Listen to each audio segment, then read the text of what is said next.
вы прекрасно понимаете, что ТЭК был, есть и остается основной отраслью российской промышленности. Он дает в бюджет, по-моему, пусть меня поправят законодатели, здесь присутствующие, около 50% бюджета наполняет. И думаю, что еще на долгое время это останется так. И некоторые критикуют такое положение дел, считая, что Россия сидит на нефтяной игле. Другие говорят, что это, наоборот, является нашей сильной стороной, позволяет нам во многом и инвестировать в те сектора инновационной экономики или науки, или технологии, деньги, которые мы хотим туда инвестировать. Но в любом случае и ТЭК, и его развитие, и система управления топливно-энергетического комплекса, и прозрачность отрасли, и привлечение в отрасль инвестиций, и модернизацию отрасли, и возможные проблемы диверсификации отрасли, собственно говоря, являются повесткой дня. Конечно, для России это отрасль номер один, и во всех практически вариантах развития эта отрасль один так и останется. В части мира, вот я почитал тоже информацию и нашей Академии наук, и Международного энергетического агентства за последние пару лет. И, на мой взгляд, чрезвычайно важная вещь, она вот какая, прямо относящаяся к этому вопросу. Для меня абсолютная аксиома, что благосостояние прямо пропорционально энергопотреблению. Но, к сожалению, вот было после кризисных лет, там 80-х, еще одного кризиса, такая утопическая идея, что мир встал на какие-то другие рельсы, и дальше вот можно наращивать благосостояние, не наращивая энергопотребление. Все последние отчеты говорят, что все, эта пауза кончилась, дальше работает железно, неукоснительно, и планируется, что будет работать до 30-х, 50-х. Закон простейший. Хочешь лучше жить в рамках общества потребления, будь добр, потребляй больше энергии. Производи и потребляй. И в этом смысле Россия и для мира неизбежно будет отраслью номер один, ТЭК российский, как поставщик этого благосостояния. Никуда от этого не денется. Никакие там технологические революции этого правила не изменят. Я в этом абсолютно уверен. Но развилка для нас в чем? Что миру-то в принципе без разницы. Как мы наращиваем поставки им этих энергоносителей? Относительно без разницы. То есть в рамках экстенсивного расширения просто. Вкладываются деньги, которые неизбежно пойдут и наши собственные, и иностранные, в ТЭК наш. Расширяется там восточное, северное месторождение, тратим триллионы долларов, наращиваем миру поставки. В принципе, мир такой вариант устроит, но он нас не устроит. Потому что опять любая оценка реалистичная, а сколько же для этого варианта людей нужно? Работников. Вот мы полностью все свои инвестиции и мировые сосредоточили на ТЭКе, допустим. Миру хорошо, а у нас на самом деле 2/3 работников надо на улицу выбрасывать. Потому что они не нужны, потому что этот вариант, он вот такой. Он не требует такого количества работников. Соответственно, тогда мы должны думать о том, а как вот эту вот абсолютно необходимую миру, нашу отрасль ТЭК, перевести на инновационные рельсы, чтобы он и сам генерировал экономику знаний, и, в принципе, позволял в других отраслях, был локомотивом именно инновационного развития. И, на мой взгляд, вот я тоже одну вещь скажу, которая обычно оспаривается, но для меня она чрезвычайно важна. Она вот с чем связана. Когда мы смотрим, как проходила реформа энергетики у нас, прежде всего электроэнергетики, то видим простой факт, что вот, и все его знают, он достаточно известен, что цены выросли здорово, там в 7-12 раз в разном исчислении за время реформ, но при этом должного объема инвестиций не получила страна. Но там есть важнейшая вещь еще одна, на которую мало кто внимание обращает, что вот это 12-кратное увеличение цен, оно абсолютно для нашей страны не сопровождалось, минимально, ростом энергоэффективности. Это, вообще говоря, означает, что для нашей страны неэластичность спроса по ценам, она очень сильная.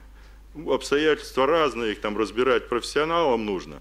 Но принципиальная вещь такая, что надежды на то, что вот этот рост цен, он нас на какие-то инновационные, на энергоэффективные мероприятия сподвигнет, для России абсолютно несостоятельны. Это означает, что для России инновации прежде всего начинаются с экономических механизмов.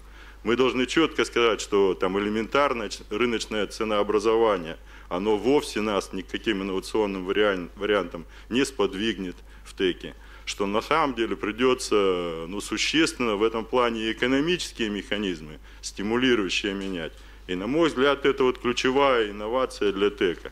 Значит, резюме такое, что, несомненно, инвестиции иностранные будут, потому что мир позарез нуждается в наших энергоресурсах. И от нас зависит, чтобы эти инвестиции все-таки и нам были выгодны, что они не свелись к простому, расширенному, экстенсивному расширению добычи ресурсов и передачи их на Запад. Невозможно пройти мимо темы прозрачности компаний. Мы знаем, какие есть бренды, которые у всех на слуху, а они во многом даже мифологизированы. И такое ощущение, что некоторые из этих компаний, они являются такой вещью в себе, можно даже сказать, пользуясь кантовским определением. Как вы думаете, это символично, что именно топливно-энергетический комплекс начал процедуру очищения от непрозрачности, очищения всего того, что налипло за долгие годы лихого становления капитализма в России? Следом за ними пошли госкомпании из других отраслей. Это символично? В чем здесь причина? И будет ли конкретный результат от тех инноваций в сфере прозрачности, которые начал, на мой взгляд, непрофессионально, если я не прав, то поправьте меня, топливно-энергетический комплекс? Я думаю, что вы правы. Это все видят по публикациям. Действительно, это было несколько неожиданно, по-моему, да, потому что общее мнение, что это огромные компании, такие сложно устроенные и прочее, прочее. И вот сделать их такими прозрачными, вызов, очень серьезный вызов, по моим представлениям.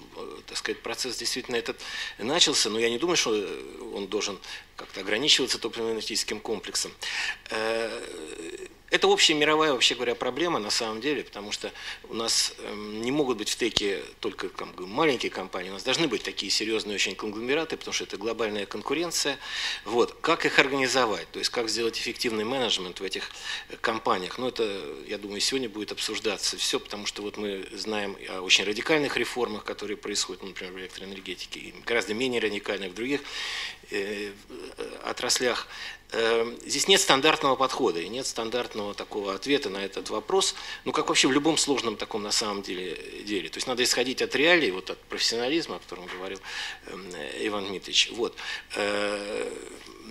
Понимаете как, то, что выявилось, по-моему, на первом этапе борьбы за эту прозрачность, нам такие совсем вещи крайне простые, то есть когда определенные руководители, они заключают там договора с компаниями, в которых они же являются руководителями. Вроде даже все видно. По-моему, первая информация, она была, в общем, подчеркнута просто из, как говорится, стандартных довольно-таки баз данных о том, как устроены компании. То, что так это все просто некоторые организовывали, говорит о том, что к этому внимания не было никакого, по моим представлениям. Да? Это, как говорится, вещь достаточно странная. Хорошо, что эта проблема началась. Но, конечно, когда по ней будет движение, то будет много и других вопросов. Потому что, еще раз говорю, это первый слой, самый такой, как говорится, очевидный даже. Но только сейчас этот вопрос стал, так сказать, актуальным. Слово «модернизация» у нас в России используется везде и всюду. Говорится о тотальной модернизации топливно-энергетического комплекса. И тотальная модернизация уже объявлена, и она реализуема в России. И, как всегда, страх у всех. Не ударит ли эта модернизация по карману населения в виде увеличенных тарифов? Потому что у нас как модернизация, так всегда, рост тарифов идет. Здесь как ситуация будет складываться? Мне кажется, все должно быть наоборот. Тоже Иван Дмитриевич об этом это говорит. Возможно вообще наоборот-то? Да, конечно. Конечно, модернизация нужна для повышения эффективности. То есть, если такая задача не ставится, ну давайте все будет по-старому. Но просто, если действовать по-старому, то будет ухудшение эффективности, потому что таковы вызовы. Потому что реально топливно-энергетический комплекс – это ведь ну, не завод, который производит одни и те же, так сказать, детали. Месторождения ухудшаются, надо идти в новые районы. То есть возникают вызовы, которые, если нет адекватного на них ответа, то это будет дорого или будет вообще неприемлемо. Нет, а возможно так сделать, чтобы не население, а оплачивало эту модернизацию? Найти ресурсы, изыскать, которые как бы не за счет вот повышения там тех платежек, которые приходят каждому домой. Я думаю, что в основном да. И вот эта задача сейчас стала очень актуальной. Почему? В частности, опять, ну я обращаюсь к Ивану Ильичу, потому что он несколько вещей сказал очень таких важных. Вот по электроэнергетике цены очень сильно поднялись. И сейчас они уже сопоставимы с определенными европейскими странами. Теперь ведь у нас конкуренция, ведь она носит такой глобальный характер. Да? Вот в Соединенных Штатах, то, что там произошло, например, с тем же там сланцевым газом и вот углем, получается, что энергетика в США, она в чем-то уже дешевле, чем у нас, электроэнергетика. Да? Можем ли мы так себя позиционировать? Ведь мы развивающаяся страна, на самом деле, мы должны быстро развиваться. Да? Мы не можем переложить вот эти... Такой вызов перед энергетикой. Она не может переложить вот эти вот проблемы, объективные проблемы, на потребителя, как на промышленность, так и на население. Да? Но если здесь вот выход, ну, он заключается, по самом деле, и в повышении эффективности вот, с точки зрения прозрачности, ну, конечно, да? И в управлении. И вот, понимаете, ну, может быть, я тоже скажу такие вещи, там сейчас не знаю, сколько популярные, потому что вот у нас была поставлена задача на внутреннем рынке, чтобы цены на газ, они стали вот равновесными с мировыми ценами. Когда она была поставлена, то мировые цены были еще довольно скромными. Сейчас они увеличились, ну, раза в 2-3. Да? Значит, мы должны раза в 2-3 вслед за ним увеличить свои внутренние цены. Да? Но опять посмотрим на наших конкурентов. Ведь у нас конкуренты не самые развитые страны Европы, будем говорить, которые, наоборот, снижают свое энергопотребление, потому что у них в такой фазе уже находятся, где они очень медленно развиваются и все. Конкуренты у нас довольно быстро развивающиеся страны, которые создают условия для этого, в частности, через относительно низкие цены на энергию. Вот наши сложности в переговорах с китайцами, например, они от чего? Ну, потому что китайцы понимают, если они будут действовать как все, то где же их преимущества, рыночные преимущества, где же их дешевые товары и так далее. Они бьются до последнего, вот для того, что, понимая, что это основной кубик, такой очень важный кубик во всей экономике. Так?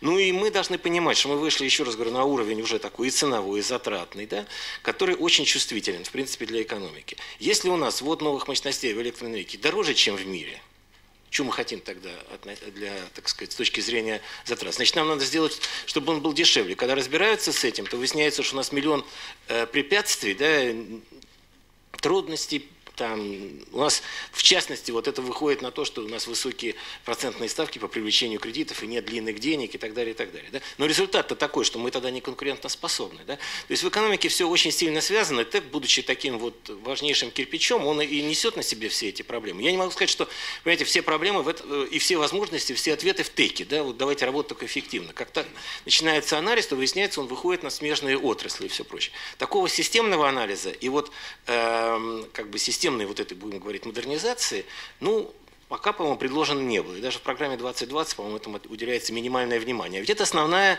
так сказать, ну, отрасль из группы отраслей нашей экономики. Наверное, это предстоит вот в ближайшие там, годы или месяцы, мне кажется. Потому что обойти этих проблем нельзя. Сегодня ТЭК дает там 50% или 70% бюджета. При определенных условиях эта доля может начать быстро снижаться, к сожалению, быстро. Потому что если затраты будут столь высоки, да, то государство не сможет изымать прежнюю долю вот этой ренты, потому что ренты будет просто меньше. Да? Значит, мы должны перейти на более высокие степени переработки, производства конечной продукции на основе этих товаров.